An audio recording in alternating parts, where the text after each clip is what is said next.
Hello, friends and beautiful people. Today we are going to bake Hubs a chocolate cake from scratch for his birthday. Um, we all know he has a sweet tooth, and I don't buy prepackaged cake mixes. I may have two in there that he bought for backup, and I always tend to make mine from scratch. So let me show you what we've got going on here. Let's just bring this over to the mixer and get ourselves all set up. Nice.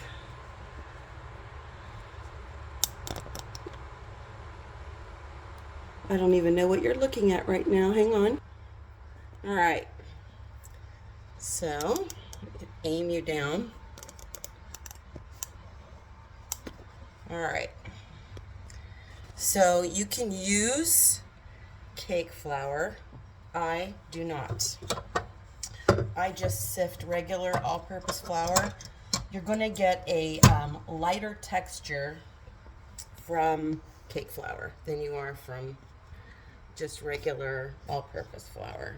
Sorry, I'm trying to get you all adjusted here, and it's not working out too well.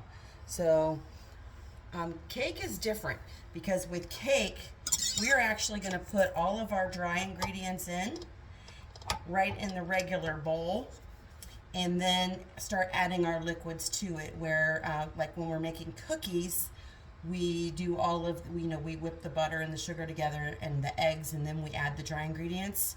Cake is a little different.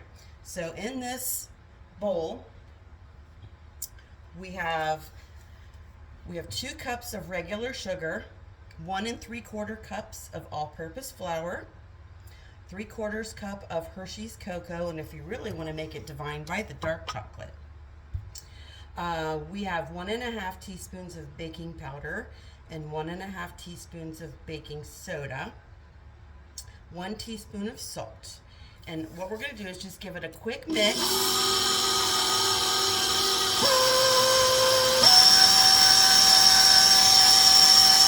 Mix it all together. And I will tell you a funny story. I was baking cookies with the grandkids this weekend, and the 2-year-old, we were trying to make him a part of it. And as we were trying to catch him from throwing things in, he bumped the button and sent the mixer flying, and we had all kinds of fun stuff going on. We had flour everywhere. All right, so after that's mixed together, then what we're going to do is we're going to add the 2 eggs. Hang on here. We'll just get those and crack them in while you're watching. And our hens have started laying again. We're getting 5 a day. Always put them in a bowl first. I never crack an egg directly into my batter, because you never know. There just might be a surprise out there for you. So we're going to add the 2 eggs. We're going to add a cup of milk. And I've started, buying whole milk because I'm not drinking as much milk as I used to. And I want to make sure I'm getting all that butter fat. You can use 2% though. And I would imagine that you could use almond milk or something like that. I have never tried it, but I would imagine you could do that. I'm going to have to find the lid for that later. Then we're going to add a 1/2 cup of vegetable oil. And since I've already got my 1/4 cup dirty, and I don't want to go rooting for the 1/2 cup, we're going to add that in. Now, if I were to have kept mixing as I go, I would have ended up with a paste, and we don't want that. So we've got a 1/2 cup of vegetable oil, and now we're going to put in a cup of boiling water.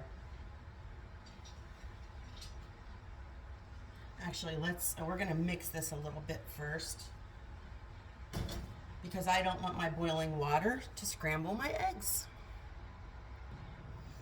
Alrighty, so we've got that mixed enough that we can go ahead and put our water in. It doesn't have to be 100% mixed.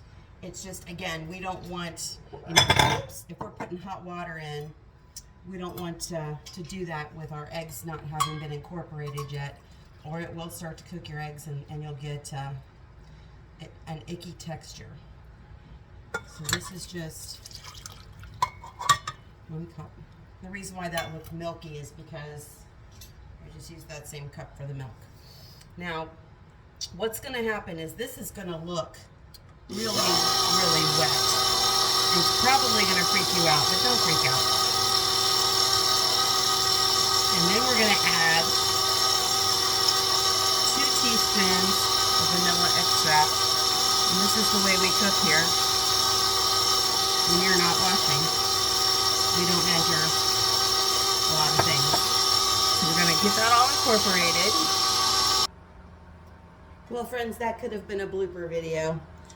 See all of this cake batter on the side? Tastes delicious. We had a situation, the camera stand fell, I had the bowl in my hand, knocked the bowl over, and I got to pour cake batter all over my counter. So there you go. All right, so I want you to see it's a very, very thin batter. Now let's slide this over so you can see it. I'm done trying to move the camera. I don't want to take cake batter off of the camera.